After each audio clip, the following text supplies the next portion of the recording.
우리가 살고 있는 이 땅의 모든 것들 속에는 흐름이 있어요. 흐름이. 시냇물도 흘러갑니다. 우리의 세월도 흘러가죠. 그렇죠? 아직 젊으신 분들은 세월이 흘러가는 것이 뭔지 모르겠지만은 저처럼 나이 좀 조금 들기 시작하면 이제 그게 알게 돼요. 요즘은 정말 일주일에 하루 같아. 그렇죠? 왜 이렇게 빠른지 정말 50이면 50km가 60이면 60km 간다 그러더니 정말 그런 것 같아요. 요즘 일주일이 하루 같아요. 왜 이렇게 빠른지. 오늘 설교 끝나고 나면 또 토요일 또 와야 돼. 근데 그 흐름이라고 하는 것이 목적지는 어딜까요? 시냇물도 흘러가는데 어디로 흘러가는 것입니까? 세월도 시간도 흘러가는 것입니다. 근데 이 시간이 흘러서 어디로 가는 겁니까? 무엇을 향해 가는 것일까요? 우주 만물에 있는 모든 흐름들은 한 가지 방향을 가지고 있는데 그것은 온전함이라는 방향입니다. 뭐라고요? 온전함. 물도 흘러서 바다로 가서 하나가 되죠. 우리의 시간도 세월도 점점 흘러가서 이제는 온전한 삶으로 완성되어져 갑니다. 주님께서 우리들의 여정을 그렇게 이끌어 가세요. 우리가 그저 하루하루 생기는 문제들 때문에 골치 아파 인생을 살아가지만 하나님은 그런 모든 것들을 통해서 우리를 이끌어 가시는데 완전함으로 예수 그리스도를 통해서 자신과 같이 완전함으로 우리를 이끌어 가신다는 것을 잊어서는 안 돼요. 우리의 삶에는 방향이 분명하게 있다. 세상 사람들은 잘 모르겠지만은 믿는 사람들은 분명해요. 주님께서 그렇게 이끌어 가세요. 우리가 오늘도 이 도마의 체험을 볼 텐데 도마라는 제자도 그래요. 모든 제자들이 주님을 만났다 해서 금방 달라지지 않았어요. 3년간의 여정을 통해서도 변화되지 않아요. 하지만 부활하신 예수 그리스도를 경험하면서 사람들은 다 완결체, 온전한 제자들로 바뀌어져 가죠.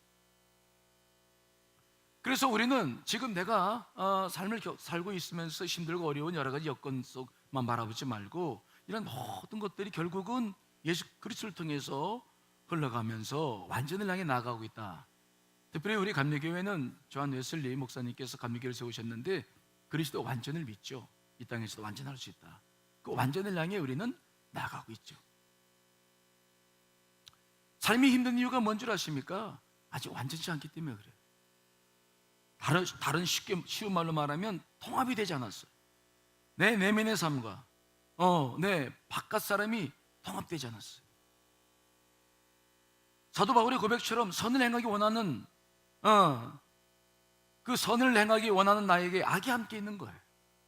속사람으로는 하나님의 말씀을 즐거워하는데 겉사람으로는 아직도 세상 쾌락을 쫓아갑니다. 그래서 사도 바울도 오라 난 곤고한 사람이다 라고 고백했어. 이 사망의 몸에서 누가 나를 건져내랴. 통합이 되지 않았을 때에 일어나는 현상들이에요. 하지만 내 영과 육이 통합이 되고 속사람과 겉사람이 통합이 될 때가 있습니다. 내가 예수 그리스도 하나가 될 때가 있습니다. 우리는 그때를 향해 나아가고 있죠. 그때가 속히 와야 이 땅에서 하루라도 행복한 삶을 살고 편안한 삶을 살고 만족한 삶을 살게 될 줄 믿습니다. 이 사순절을 통해서 우리는 지금도 우리를 위해서 역사하신 예수 그리스도, 끊임없이 우리를 통합시켜 나가시고 자기와 하나 연합시켜 나가시는 예수 그리스도, 우리가 그분을 경험하고 있는데 오늘 도마를 이끌어 가시는 예수 그리스도를 한번 우리가 보겠습니다. 그가 한 체험도 보겠습니다. 그가 체험을 통해서 어떤 변화를 이루었는지도 보겠습니다. 여러분들 안에 도마와 같은 은혜가 이 시간 함께 하시기를 간절히 축원합니다. 그럼 도마는 누구냐? 우리가 보통 도마라고 말하면 어떤 사람입니까? 의심 많은 사람, 질문 많고 의심 많아. 그래서 보통 의심 많은 도마처럼 이렇게 하잖아요. 그러니까 믿음이 없는 사람처럼 생각하는, 그러나 그거는 너무 도마를 조금 하는 거예요. 도마는 의심 많은 사람이 아니라 정말 알고 싶은 사람이에요. 무슨 말 이해되시나요? 정말 영적인 세계, 보이지 않는 세계 경험하고 싶었던 사람이에요. 의심 많은 사람이 아니에요. 그렇게 표현하면 사람은 부정적으로 보는 거예요. 긍정적으로 보면 그 사람은 알고 싶었어. 정말 눈에 보이지 않는 세계를 알고 싶은 거죠. 체험하고 싶었던 사람이에요. 도마는 그런 사람들이 우리와 똑같은 사람이죠.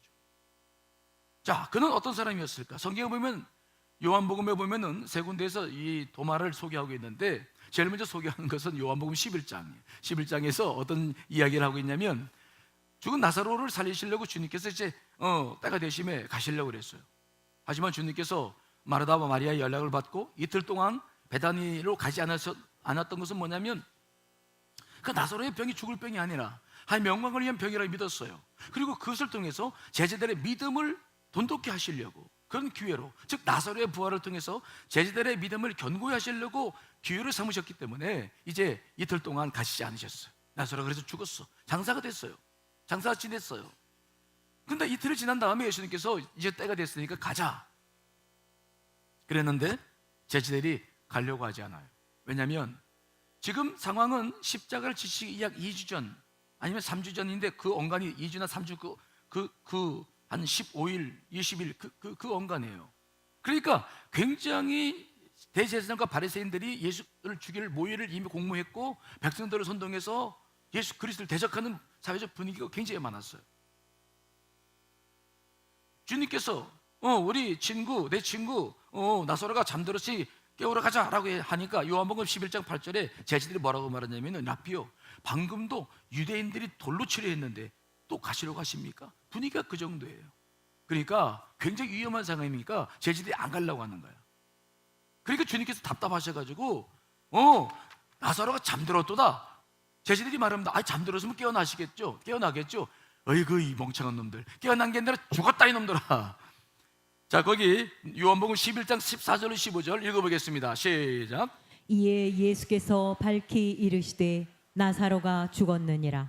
내가 거기 있지 아니한 것을 너희를 위하여 기뻐하노니 이는 너희로 믿게 하려 함이라. 예. 그러나 그에게로 가자 하시니. 나사로가 죽었어요. 그러니까 이제 가자는 거죠. 안 가려고 그래요. 가자. 내가 너희들 위해서 여기 이틀 동안 있었던 거다. 왜? 너희들이 믿음을 위해서. 하지만 이제 가야 된다. 그를 살려내야 된다. 하지만 제자들은 이해할 수 없었어요. 안 가려고 그래요. 그때 툭 하니 튀어나온 사람이 있는데 그 사람이 도마예요. 도마. 자, 우리 요한복음 11장 16절 읽어보겠습니다. 시작. 디도모라고도 하는 도마가 다른 제자들에게 말하되 우리도 주와 함께 죽으러 가자 하니라. 도마가 세게 나와요.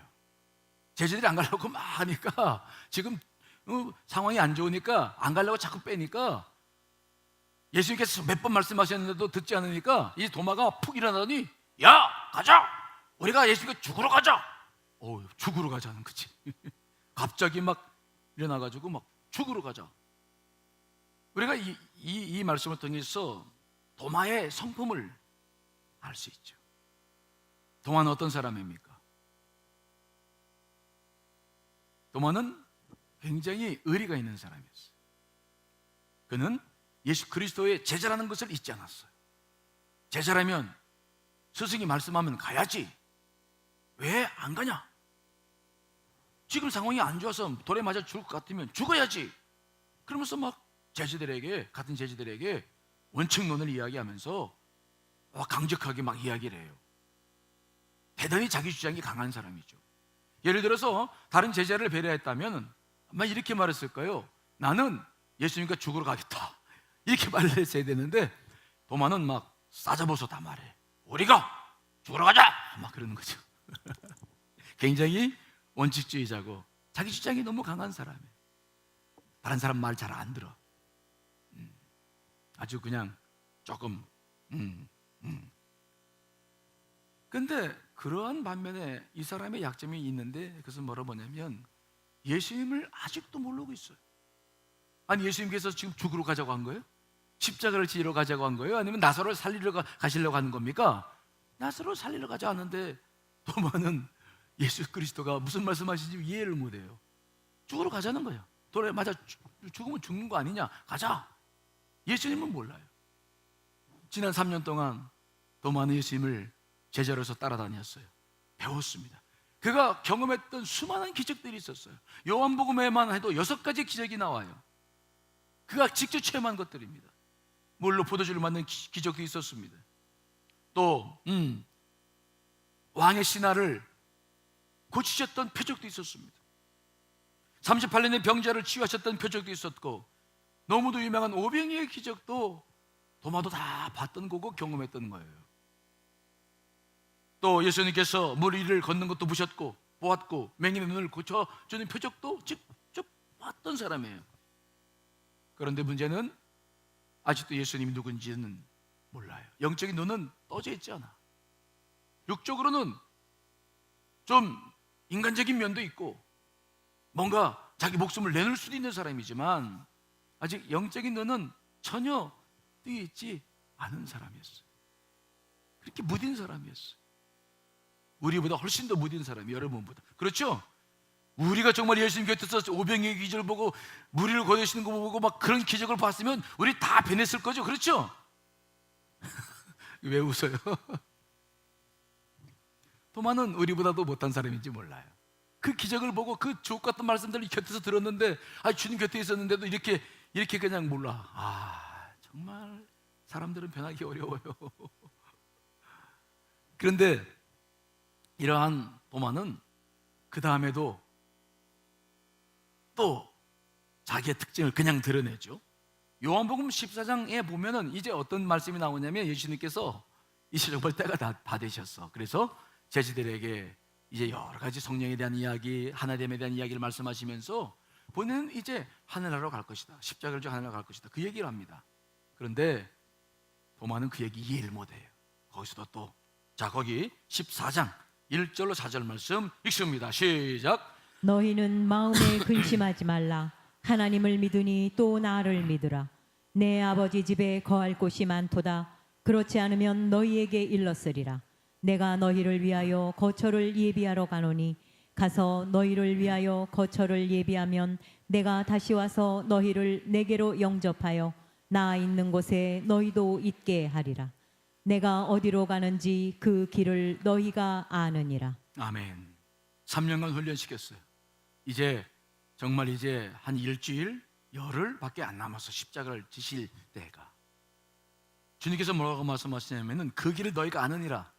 이미 십자가를 지시고 그 다음에 하늘로 올라가실 그 모든 것에 대해서 제자들이 다 아는 걸로 여길 만큼 이제는 때가 다 됐어요.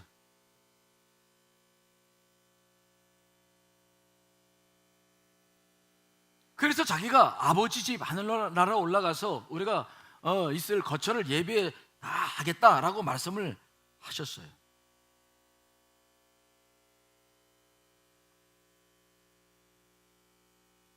그러면 그쯤 됐으면 이제 알만도 한데 다른 제자들도 다 몰라요. 이해가 안 돼, 영의 세계가. 근데 다른 제자와 도마와의 특징이 뭐냐면, 다른 제자들은 그냥 입을 꾹 다물고 있어. 여러분도 보통 보면 그냥 모르면 그냥 입 다물고 있잖아요. 그렇죠? 그게 제일 편하잖아요. 또 뭐 물어보고 하는 거 귀찮잖아요. 그러니까 그냥 아는 척하고 그냥 말 가만히 안 하고 가만히 있으면 그냥 중간쯤 간다고 그러니까. 근데 도마는 거기서도 그렇게 있지 못해요. 자, 5절 6절 읽어보겠습니다. 시작. 도마가 이르되 주여, 주께서 어디로 가시는지 우리가 알지 못하거늘 그 길을 어찌 알겠사옵나이까. 예수께서 이르시되 내가 곧 길이요 진리요 생명이니 나로 말미암지 않고는 아버지께로 올 자가 없느니라. 아멘. 근데 도마는 그때도 또 모든 제자들은 가만히 있는데 탁 일어나서 말합니다. 저 잘 모르겠는데요. 예수님께서 너희는 아느니라 그랬는데, 다른 제자들은 그래서 그냥 아는 것처럼 가만히 있는데, 도마는 저요, 너 뭐냐? 뭐 얘기해봐. 저 모르겠는데요. 어디로 가시는지 보여줘야 알지요. 아니 정말 어디로 가시는 겁니까? 우리가 알지 못하고 어찌 우리가 그 길을 안다고 합니까? 다 모르겠습니다. 아주 솔직하게. 다른 제자들은 가만히 있어, 아는 것처럼. 근데 도마는 난 모릅니다. 그 길을 내가 가보지도 않고 어찌합니까? 나 모르겠습니다. 아주 그냥 단도직입적으로 얘기를 해요. 나 모른다고. 모르는 것을 모른다고 얘기하는 게 솔직한 거 아닙니까?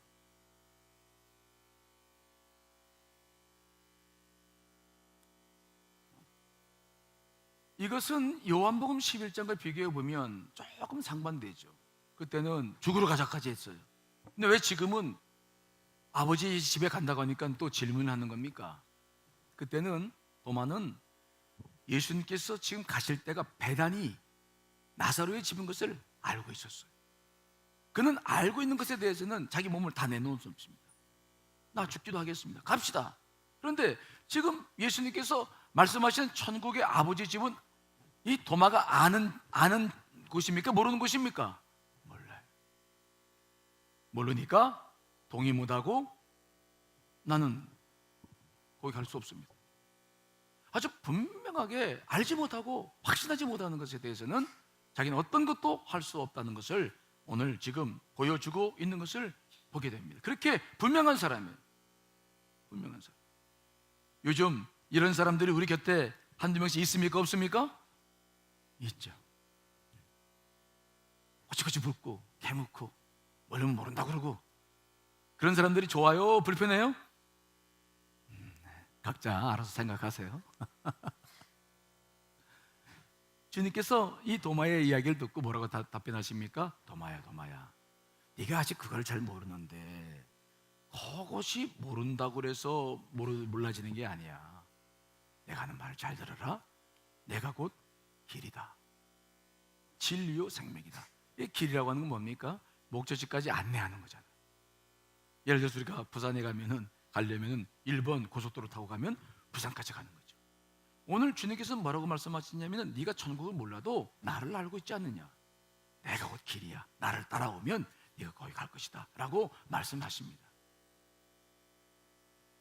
하지만 도마는 그래도 더 이상 말하지 않아요.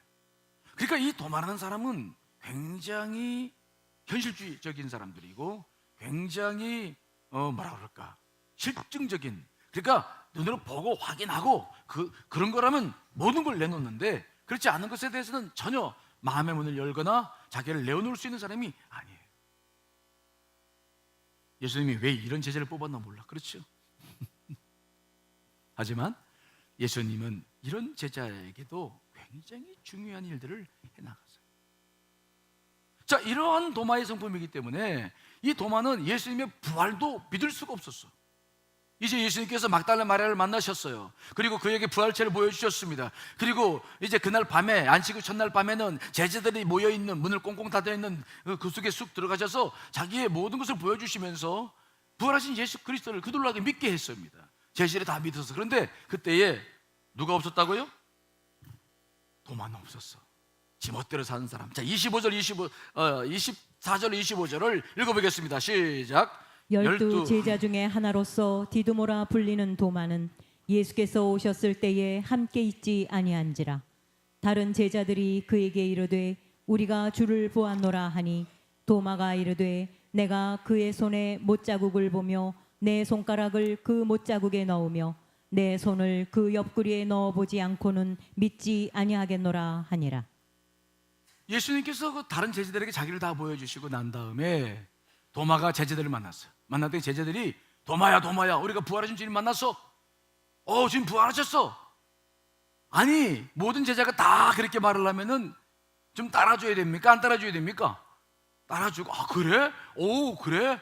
와, 뭐 이럴 텐데 도마는 뭐라고 말해요? 그래? 나는 못 믿겠는걸? 나는 직접 내가 예수님의 못 박힌 손을 보고 내가 그 속에다가 손을 넣어서 만져보지 않으면 난 못 믿겠다. 그러니까 더 이상 나한테 예수 그리스도가 부활했다는 말 하지 마. 이렇게 딱 잘라버리는 거죠. 도마의 성격이 부활의 현장에도 그대로 드러나요. 하지만 우리 주님은 도마를 포기하지 않아요. 우리 주님의 목표는 우리 한 사람 한 사람이 다 예수 그리스도를 체험하고 주님과 하나가 되는 것을 경험하기를 원하시는 거죠. 그래서 예수님께서 그에게 다시 나타나거든요. 자, 26절, 27절 읽어보겠습니다. 시작. 여드레를 지나서 제자들이 다시 집안에 있을 때에 도마도 함께 있고 문들이 닫혔는데 예수께서 오사 가운데 서서 이르시되 너희에게 평강이 있을지어다 하시고 도마에게 이르시되 내 손을 이리 내밀어 내 손을 보고 내 손을 내밀어 내 옆구리에 넣어보라. 그리하여 믿음 없는 자가 되지 말고 믿는 자가 되라. 아멘. 그러나 그때 예수님은 도마를 놓치지 않아요. 예수님은 언제나 무리, 군중을 보지 않아요. 언제나 한 사람 한 사람 관계합니다. 지금도 여러분 한 사람 한 사람을 그분께서 보시고 관계하시고 여러분과 동행해 주시는 줄 믿습니다. 그게 우리 예수 그리스도시에요. 그분은 8일 8해가 지난 다음에 다시 나타나셨어요. 왜 8해인가? 그것은 도마가 제자들과 함께 있을 때였기 때문에 아마 그때였지 않을까 생각해요. 도마가 함께 제자들과 다 같이 있었을 때 다시 나타났습니다. 그래가지고 뭐라고 말씀하십니까? 도마에게 말씀하시기를 도마야 내 손가락을 이리 내밀어서 내 손을 보고 만져봐라. 내 옆구리에 손을 넣어봐. 그리고 믿음 없는 자가 되지 말고 믿는 자가 되라. 그러면서 자기를 쫙 내주시는 거예요. 만져봐라. 도마야 만져봐라.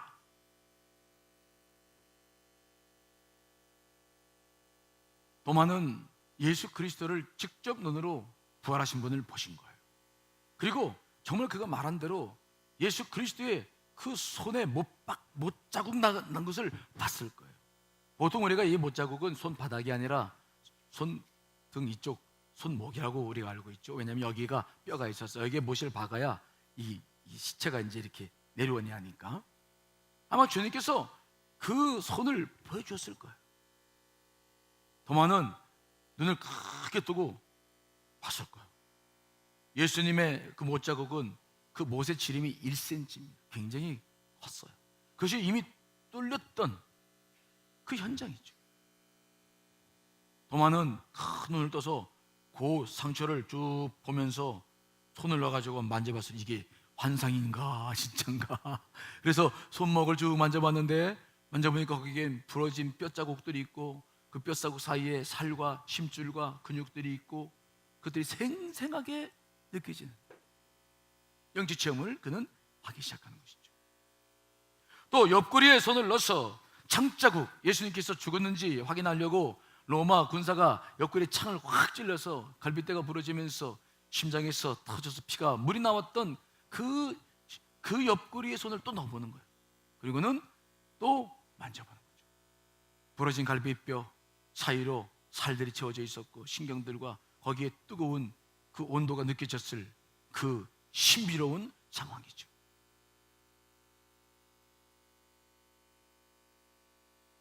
그때 도마는 아주 굉장히 큰 충격과 함께 깜짝 놀라는 경험을 했을 거예요. 보통 우리가 영적 체험을 하면은 두 가지 현상이 일어납니다. 첫째는 어떤 현상이 벌어지냐면 우리의 영에 있는 직감이라는 게 있는데 즉 이것은 모든 이성을 마비시켜요. 즉 모든 의심과 회의와 불안과 두려움과 염려했던 모든 생각들을 일시에 쫙 끝내버리는 이것들을 경험하신 분들이 있을 거예요. 저도 지난 30일 금식하면서 제가 간증드렸죠. 수요일 날 한 교회에서 기도했을 때 그 빈 무덤을 봤다고 그랬는데 그 빈 무덤의 환상을 쭉 쳐다보는 순간 부활에 대한 의심, 회의, 질문 이런 것들이 전혀 일어나지 않아요. 그냥 확 사로잡히죠. 모든 생각들이 순간에 딱 마비되는 그 지점이 있어요. 그 영적인 직감이 강력하게 일어나는 것이죠. 모든 생각과 의심이 한순간에 사라져버려요. 아마 도마도 그 만지는 순간 놀라지 않을 수 없을 거예요. 왜? 이것은 분명히 십자가에 못 박힌 증거들인데 예수 그리스도는 부활하셨기 때문에 그의 모든 의심과 생각과 자기의 판단으로 할 수 있는 모든 것들은 순간 다 수독되었을 거예요. 생각은 도무지 쓸모가 없는 것임을 알게 됩니다. 내가 괜시리 의심했구나. 그런 모든 것들이 딱 정지된 상태, 그때가 돼요. 두 번째 현상이 벌어지는데 이제 감정이 밀려옵니다. 특별히 이때 우리가 영적 체험을 통해서 맺는 그 감정들은 사람에 좀 다르지만 거의 비슷한 감정들인데, 어떤 감정들이냐면은 그래서 조금 어려운 단어로 말하면 정동의 체험이다, 그렇게 말을 하는데, 우리의 감정이 보통 세 결, 즉 감정을 세 겹으로 우리가 분류를 해서 보는데, 일반적인 감정은 그냥 좋고 나쁨, 내가 좋은 사람은 좋아하고 싫어하는 그런 감정이고요. 그보다 조금 더한 것이 정감의 감정이다 그래서 눈물 정도 흘리는 감정이에요. 그런데 우리가 이 영적 체험을 하기 시작했을 때 생기는 이 정동 체험은 뭐냐면 감정이 폭발해버리는, 무슨 말 이해되십니까? 정서가 폭발해버려요. 아마 이런 경험들을 여러분들이 어떨 때 비슷한 경험을 하냐면, 부모님들이 소천하셨을 때, 그때 그 부모님께 다 하지 못했던 그 후회 더불어 슬픔과 더불어 과거의 모든 것들이 막 한꺼번에 일어나가지고 막 폭발하는 분들이 가끔 보입니다. 여러분, 그런 분들이 종종 있으시죠? 자기가 주체할 수 없어요. 눈물을 주체할 수 없고 감정을 주체할 수 없어요. 우리가 영적 체험을, 이런 기쁜 체험을 하기 시작하면은 이 정동 현상이 생기는데, 정말 말할 수 없는 눈물이 나오고, 이때 이제 우리가 이것을 회개라는 단어로 쓰고 있지만, 회개라는 단어는 그 과정 전체를 말하는 거라서 이 감정 전체를 설명하는 것은 아니죠. 하지만 그때 내 속에 있었던 모든 과거의 일들이 기억나고 후회되고 죄송스럽고 송구스럽고, 그 하나님과의 관계 속에서 그분의 사랑이 느껴지면서 내 전체가 그분 앞에 아주 그냥 뭐라 그럴까, 이렇게 그분 안에서 그냥 융화되어 버리는, 그 무엇으로도 경험할 수 없는 성령님의 강력한 역사가 그 안에서 일어나기 시작해요. 그래서 이 영적 체험이라고 하는 것은 여러분들이 경험하신 분도 계시고 경험하신 분도 계시기 때문에 이렇게 자세하게 말씀드리는 거예요. 두 가지가, 이 직감, 영적 직감과 이 정동 형상이라는 것이 딱 들어와가지고 일시에 내가 완전히 다 바뀌어버리는 거죠. 일시에 내가 통합돼 버리는 거예요. 내 내면의 생각이 그동안에는 한쪽은 주의 말씀 앞에 서 했고 한쪽은 죄를 따르기도 했어요. 내가 속사람은 주의 말씀을 읽고 싶어 했으나 겉사람은 내가 세상에서 나가서 사는 것을 더 좋아했을지 몰라요. 내 안에 많은 생각과 근심과 의심과 분열들이 수없이 많이 있었어요. 그런데 그 영적 체험을 하기 시작하면 그 모든 것들이 순간에 팍 통합이 되어버려요. 그래서 그 사람들이 경험하는 이 모든 것들은 이제는 하나님과 나와의 관계 안에서 그 통합은 내 안에서 모든 분열된 것이 확 일어나고, 전일성이라는 게 있는데, 이것은 바로 뭐냐면 하나님과 의지와 내 의지가 하나가 되는 것을 경험합니다. 뜻이 전일성, 우주 만물을 지으신 그분과 내가 동떨어 있지 않아요. 그분과 내가 일치되는 삶을 시작해. 정말 일치되고 있음을 느끼게 돼요.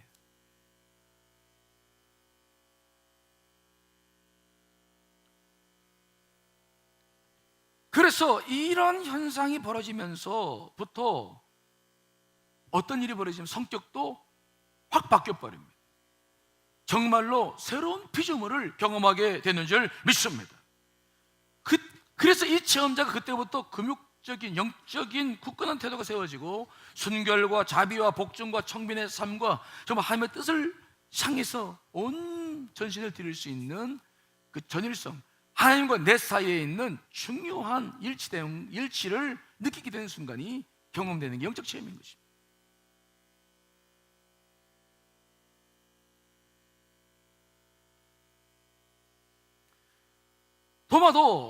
도마도 이 경험을 분명히 했을 것입니다. 왜요? 그가 하는 고백 때문에 그래요. 자, 거기 28절, 요한복음 20장 28절 읽습니다. 시작. 도마가 대답하여 이르되 나의 주님이시요 나의 하나님이시니이다. 아멘. 도마가 말씀합니다. 예수 그리스도 앞에 처음으로 고백하는 거예요. 나의 주님이십니다. 육을 가지신 그분을 경험해봤지만 믿지 못했던 그 도마가 그 예수 그리스도 앞에 당신은 정말 내 주님입니다라고 고백합니다. 그러나 그 고백만이 아니에요. 그 다음에 나의 하나님이시여, 이것은 굉장히 놀라운 고백입니다. 이것은 요한복음 전체를 보면 요한 사도가 요한복음 1장 1절을 썼을 때부터 어떤 의도로 요한복음을 썼냐면 예수 그리스도가 하나님이다 라는 것을 영적 진리를 드러내기 위해 쓰셨어요.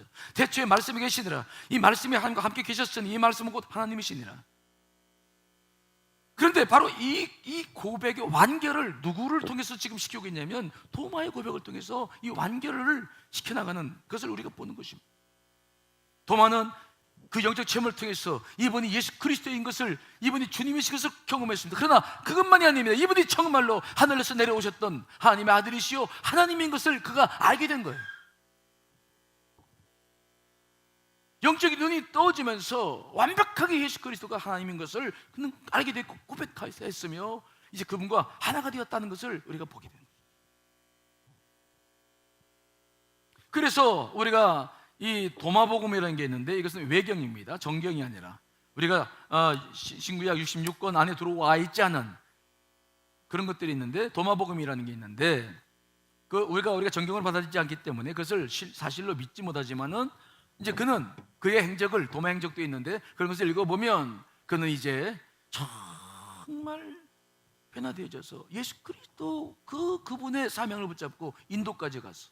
이제 인도에서 놀라운 사명을 감당했다. 지금도 인도가 기독교인이 수가 그래도 또 있잖아요. 그 원인이 이제 도마와 관련된 사람들이죠. 아무튼 그러한 놀라운 순종을 통해서 하나님의 삶을 살아갔던 것들이 바로 도마의 삶이었던 것을 우리가 보는 거예요. 여러분, 예수 그리스도는 여러분들을 지금도 이끌어가고 있습니다. 여러분들을 어떤 방향으로 이끌어가고 있습니까? 기회가 되시면 반드시 여러분들을 만나 주실 줄 믿습니다. 반드시 여러분을 만날 거예요. 그분은 여러분을 놓치지 않을 것입니다. 정말 내가 그분을 갈망하고 그분을 향해 서서 그분과 함께 살고자 한다면 예수 그리스도 이번 사순절을 통해서도 여러분들의 놀라운 변화를 체험할 수 있도록 허락해 주실 줄 믿습니다. 도마에 찾아오시던 그분은 지금도 우리에게 그렇게 역사하시는 분이심을 믿으셔야 돼요. 통합되지 않으면 우리는 혼란스럽습니다. 예수 그리스도를 믿어도 내 내면이 분열되어 있고 그분을 영적 경험하지 못하면 우리는 혼란스럽게 이중적인 삶을 계속 살 수밖에 없는 거예요. 우리가 참으로 보람된 삶을 살고 행복한 삶을 살려면 속히 우리 안에서 이런 영적 체험을 통해서 통합이 일어나야 될 줄 믿습니다. 내면의 일치가 일어나야 되는 거예요. 이것이 일어나지 않은 상황이라면 어떤 상황도 우리는 신앙생활을 통해서 깊은 은혜를 누릴 수 없고 또 하나님을 경험해 나갈 수 없다면 우리의 삶은 힘든 것 그 자체일 수밖에 없는 거예요. 이번 사순절을 우리가 맞이하고 있는데 여러분, 이번 사순절을 통해서 도마 같은 사람도 주님께서 만나주셨는데 여러분 모두에게 주님을 체험하는 그런 은혜가 속히 일어나시기를 간절히 축원합니다. 다 같이 기도하시겠습니다.